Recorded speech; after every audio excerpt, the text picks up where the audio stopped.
आप सभी दोस्तों का एक बार फिर से स्वागत है आपके अपने यूट्यूब चैनल एचपी एग्ज़ाम में। आज के इस वीडियो में हम बात करने जा रहे हैं Himachal Pradesh staff selection commission Hamirpur के द्वारा सन 2018 में ली गई टीजीटी आर्ट्स कमीशन की बुकलेट के बारे में। तो 2018 में जो आर्ट्स कमीशन हुआ था उस बुकलेट को हम इस वीडियो में सॉल्व करेंगे। ये वीडियो बहुत महत्वपूर्ण रहने जा रही है आर्ट्स के कैंडिडेट्स के लिए,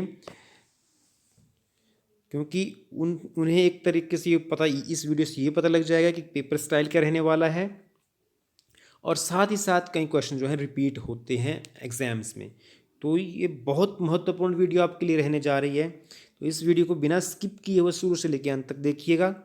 और अगर आप किसी और फील्ड से हैं और टेस्ट की तैयारी कर रहे हैं हिमाचल से रिलेटेड, तो भी ये वीडियो आपके लिए उतनी ही महत्वपूर्ण रहने जा रही है। तो इस वीडियो को आप लास्ट तक जरूर देखिएगा। अगर वीडियो अच्छी लगे दोस्तों तो आप इसको लाइक ज़रूर कर दीजिएगा, अगर नहीं अच्छी लगे तो इसको डिसलाइक कर दें आप, तब भी कोई दिक्कत नहीं है। और अगर आपने हमारे चैनल को सब्सक्राइब नहीं किया है, अगर वीडियो आपको अच्छी लग रही है तो उसको सब्सक्राइब भी ज़रूर कर लीजिएगा। साथ ही साथ जो बेल बटन है साथ में उसको भी प्रेस कर लीजिएगा। इससे क्या होगा, आपकी जो नोटिफिकेशन हमारे वीडियो की है वो आपको बहुत आसानी से मिल जाएगी। तो चलिए वीडियो को शुरू करते हैं। नीति आयोग क्या है, ये क्वेश्चन अभी 2020 में, अभी मैंने एक वीडियो अपलोड कर रखी है 2020 के एक बुकलेट की, तो उसमें भी ये क्वेश्चन आया था। तो इसीलिए मैं बार बार कहता हूँ कि क्वेश्चन जो है रिपीट होते हैं, तो आप इन वीडियोज़ को ध्यान से देखा करिए। अगला प्रश्न है फर्स्ट क्वेश्चन, नीति आयोग क्या है। तो नीति आयोग क्या है, ना ही कॉन्स्टिट्यूशन बॉडी है, संवैधानिक संस्था भी नहीं है, वैधानिक निकाय भी नहीं है, ये एडवाइजरी बॉडी है। अगला प्रश्न है, when can a contract be discharge by operation of law. तो कॉन्ट्रैक्ट को हम डिस्चार्ज कर सकते हैं if the difficulty of performance, उसको परफॉर्म नहीं ढंग से डिफिकल्ट नहीं किया जा सके। अगला प्रश्न है, what do you mean by quantum merit. Quantum merit means as much as earn.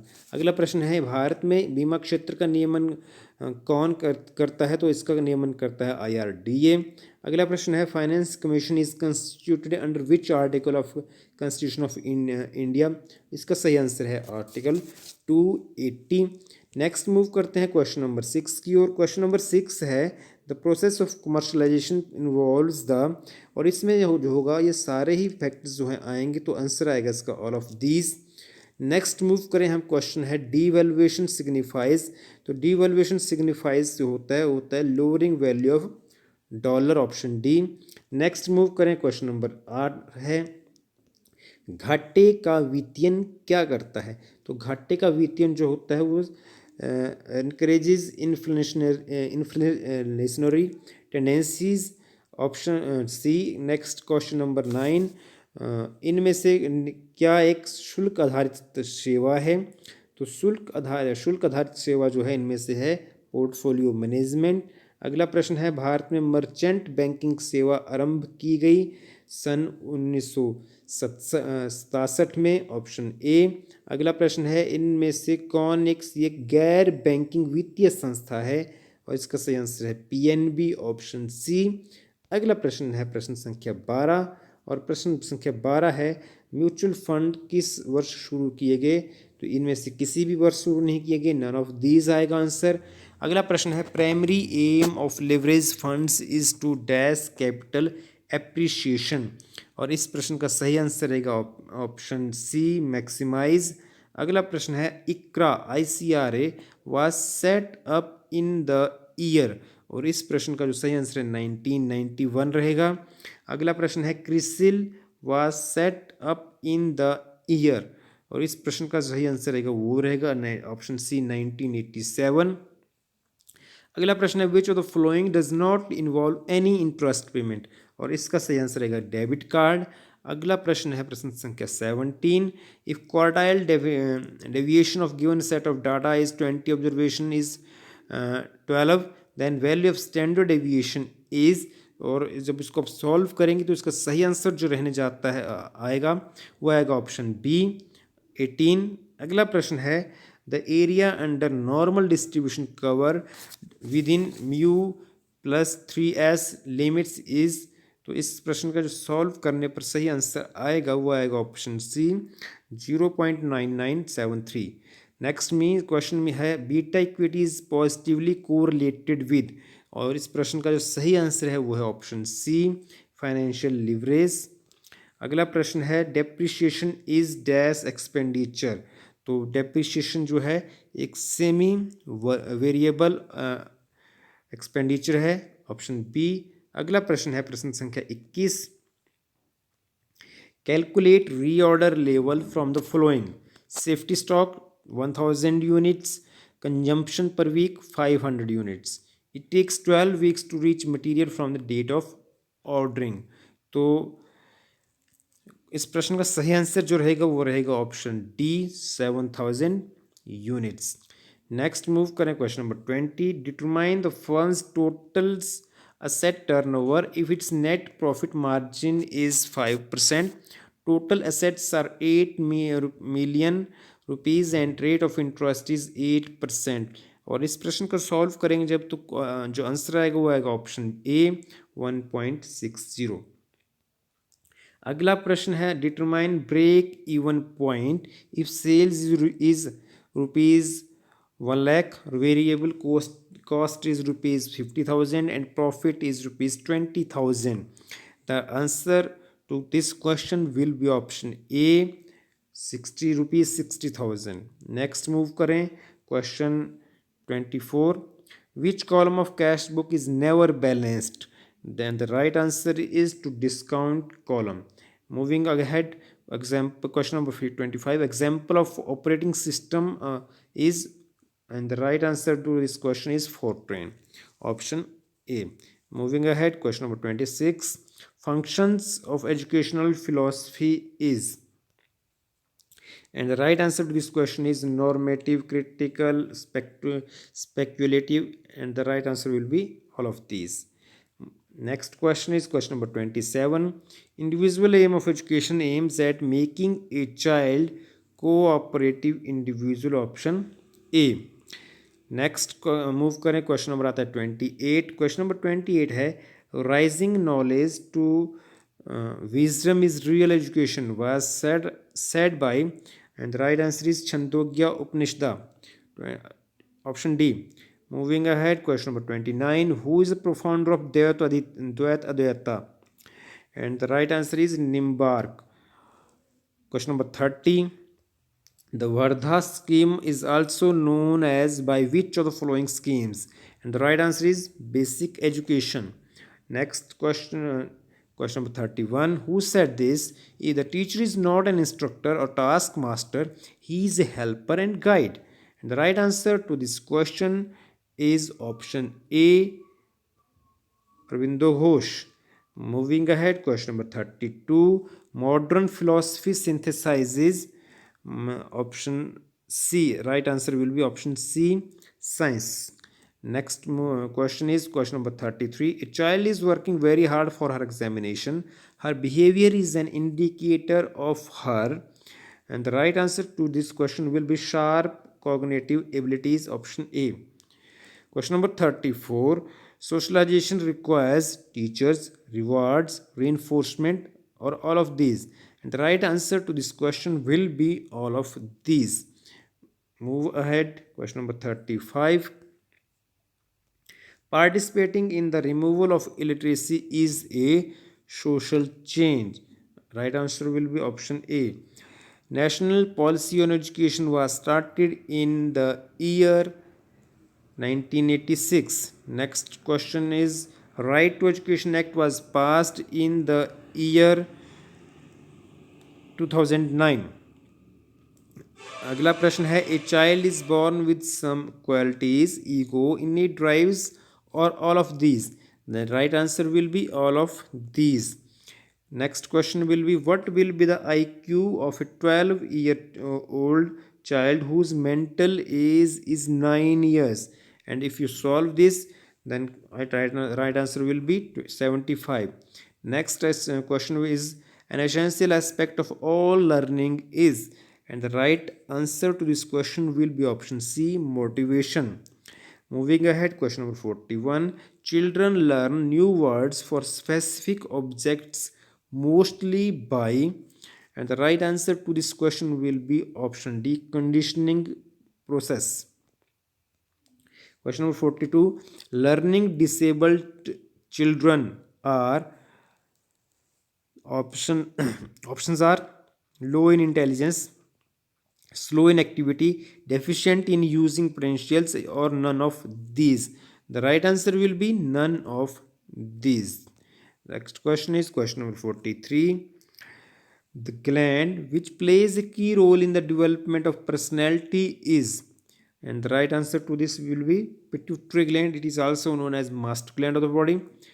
Next is a child attitude, I don't care, is a type of behavior which can be called, and the right answer will be to this question will be option D, retrogression. Next question is introspection method lacks in, and this answer to this question will be it lacks in reliability, validity, objectivity. So right answer will be all of these. Next question is a teacher should play the role of a facilitator, philosopher, leader, or authority. So is right answer to this question will be option A, teacher is should play a role of facilitator. Next question is Wood's Dispatch, an important document, was released on option right answer will be option C, 1854. Next question is education falls under which list of Constitution of India? The right answer will be concurrent list, option C. Next move करें हम question number 49. If you would be a teacher, how would you like to behave with your students? Your behavior should be autocratic or democratic or laissez-faire, and or the as the conditions permit. Then your behavior should be democratic. So answer will be option B. Next question is teaching professional norms are developed by NCERT, UGC, NCTE, or CBSE. The right answer will be NCTE, option C. Moving ahead, question number 51. 51 क्वेश्चन है आपके सामने. Choose a word which is opposite in meaning to the words given words out of 4 options. The question is first is deleterious, और इसका आपने choose करना है उसका अपोजिट हो, और जो डिलीट्रियस का अपोजिट जो होगा वो होगा option B, beneficial. Next question है 52. कन्फेस, कन्फेस का जो अपोजिट होगा वो होगा कंसील. अगला क्वेश्चन है रोबस्ट, और रोबस्ट का जो अपोजिट होगा वो होगा फीबल.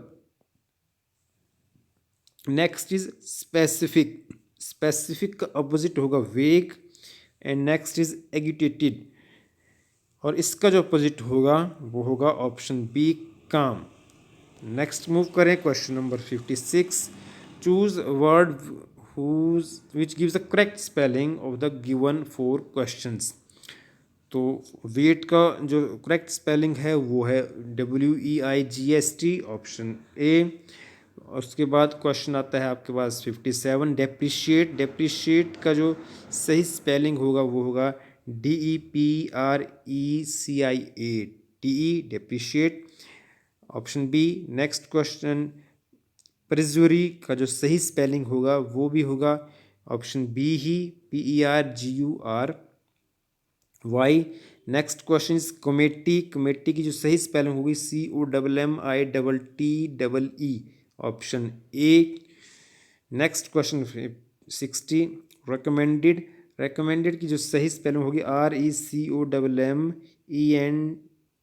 RECOMMENDED, recommended. अब हम आगे मूव करते हैं.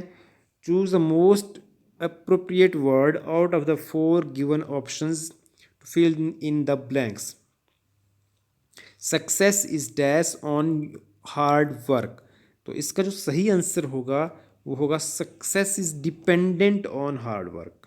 अगला प्रश्न है Ram dash going to the post office with Shyam. Ram is going, तो सही आंसर आएगा ऑप्शन बी. अगला प्रश्न है I was delighted dash your success. तो इसका होगा I was delighted at your success, option ए.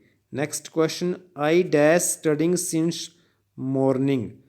तो इस क्वेश्चन का सही आंसर रहेगा I have been studying since morning. अगला प्रश्न है they dash not know me. तो इस प्रश्न का जो सही आंसर आएगा they do not know me, option B. अब अगला प्रश्न की ओर चलते हैं। प्रश्न संख्या है 66 और यहाँ पर आते हैं जीके के क्वेश्चन हिमाचल से रिलेटेड। महाभारत के अनुसार किसने 1420 के दौरान कटोच राजवंश की स्थापना की या नींव रखी? तो इस प्रश्न का जो सही आंसर है वो आएगा सुशर्म चंद्र। अगला प्रश्न है निम्नलिखित में से कौन सा स्थान प्राचीन काल में जगत सुख की राजधानी रहा? तो इस प्रश्न का सही आंसर है जगत सुख जो है कुल्लू से रिलेट करता है, कुल्लू से। अगला प्रश्न है हिमाचल प्रदेश किस वर्ष संघ शासित प्रदेश बना? तो हिमाचल प्रदेश संघ शासित प्रदेश बना 1956 में। अगला प्रश्न है हिमाचल प्रदेश का सर्वाधिक सूखा स्थान कौन सा है?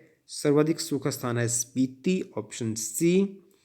अगला प्रश्न है प्रश्न संख्या 70, हिमाचल प्रदेश के पश्चिम में स्थित राज्य कौन सा है? तो हिमाचल प्रदेश के जो पश्चिम में है उसका उस दिशा में स्थित है पंजाब। अगला प्रश्न है हिमाचल प्रदेश में मानव निर्मित सबसे बड़ी झील कौन सी है? तो मानव निर्मित झील सबसे बड़ी है गोविंद सागर। अगला प्रश्न है प्रश्न संख्या 72, the river Chenab during Vedic period was also known as Mukteshwari, Giri, Ganga, Rishikesh, इनमें से कोई नहीं। तो जो रिवर चिनाब जो है इनमें से कोई भी ऑप्शन नहीं आती है यहाँ पर, तो आंसर आएगा नन ऑफ दीज। अगला प्रश्न है चोलांग घाट चोटी कहाँ लोकेटेड है? तो चोलांग चोटी जो है वो स्थित है धौलाधार रेंज में, ऑप्शन सी। अगला प्रश्न है प्रश्न संख्या है 74 प्रश्न संख्या हमारे पास है पंचपूला पिकनिक रिजॉर्ट कहाँ स्थित है? तो पंचपूला जो पिकनिक रिजॉर्ट है वो डलहौजी के नज़दीक स्थित है, तो ऑप्शन आएगा बी। अगला प्रश्न है भारतीय मानक ब्यूरो का क्षेत्रीय केंद्र अवस्थित है? तो भारतीय मानक ब्यूरो का क्षेत्रीय जो रीजनल सेंटर है हिमाचल में वो स्थित है परवाणु में। अगला प्रश्न है चंबा में रंग महल का शिलान्यास किसने किया? फाउंडेशन स्टोन किसने रखा? तो इसका सही आंसर है उमेद सिंह, ऑप्शन ए। अगला प्रश्न है 77, भंगनी का युद्ध गुरु गोविंद सिंह और किस राजा के बीच में हुआ? कहाँ के राजा के बीच में हुआ? तो ये हुआ था बिलासपुर के राजा के बीच में। अगला प्रश्न है किस वर्ष रामपुर बुशहर रियासत ब्रिटिश आधिपत्य के अधीन आई? तो इस प्रश्न का सही आंसर है 1815 में। अगला प्रश्न है 1921 में निम्न में से किसने शिमला प्रवास नहीं किया था? और इस प्रश्न का सही आंसर है वो है बाल गंगाधर तिलक जी 1921 में नहीं आए थे, बाकी सारे ये तीनों मदन मोहन मालवीय, लाल लाजपत राय और महात्मा गांधी जी 1921 में शिमला आए थे। अगला प्रश्न है क्वेश्चन नंबर 80, किस वर्ष पीटरहॉफ एक भीषण अग्निकांड में विनष्ट हुआ था? तो पीटरहॉफ जो डिस्ट्रॉय हुआ था एक अग्निकांड में वो हुआ था सन 1981 में, ऑप्शन बी में। अगला प्रश्न है who became the chief minister of independent government set up in Theog in 1947? 1947 में ठियोग में गठित स्वतंत्र सरकार में कौन मुख्यमंत्री बना था? तो मुख्यमंत्री बने थे उसमें सूरत प्रकाश जी। अगला प्रश्न है प्रश्न संख्या है 82 और प्रश्न संख्या 82 है Kulins were originally the people belonging to? तो कुलिन जो थे वो कहाँ बिलोंग करते हैं? शिमला और सिरमौर की पहाड़ियों से। अगला प्रश्न है शोभा सिंह आर्ट गैलरी कहाँ पर स्थित है? तो शोभा सिंह आर्ट गैलरी जो है वो अंद्रेटा में स्थित है, ऑप्शन डी। इस वीडियो का फ्रेंड्स अंतिम क्वेश्चन मैं ले रहा हूँ 85, हिमाचल का राज्य संग्रहालय जिस सुप्रसिद्ध भवन में है? The state museum of Himachal is located in the building famous as book house, Ellerslie mansion, none of these. तो जो सही आंसर आएगा नन ऑफ दीज, इनमें से कोई नहीं है। तो फ्रेंड्स ये तो था 85 क्वेश्चंस का ये हमारा वीडियो, ये फर्स्ट वीडियो है। पार्ट सेकंड में हम नेक्स्ट 85 क्वेश्चन जो है सॉल्व करेंगे। उम्मीद है वीडियो आपको हेल्पफुल रहा होगा, तो आप इसको लाइक ज़रूर करिएगा। चैनल को अगर आपने हमारे सब्सक्राइब नहीं किया तो उसको सब्सक्राइब भी ज़रूर कर लीजिएगा, ताकि हमारी जितनी भी आने वाली वीडियोस हैं वो आप तक आसानी से पहुंच सकें। बेल बटन दबाना बिल्कुल ना भूलिएगा, फ्रेंड्स के शेयर भी ज़रूर करिएगा। तो मिलते हैं बहुत जल्द इसके पार्ट सेकंड में, तब तक के लिए अलविदा।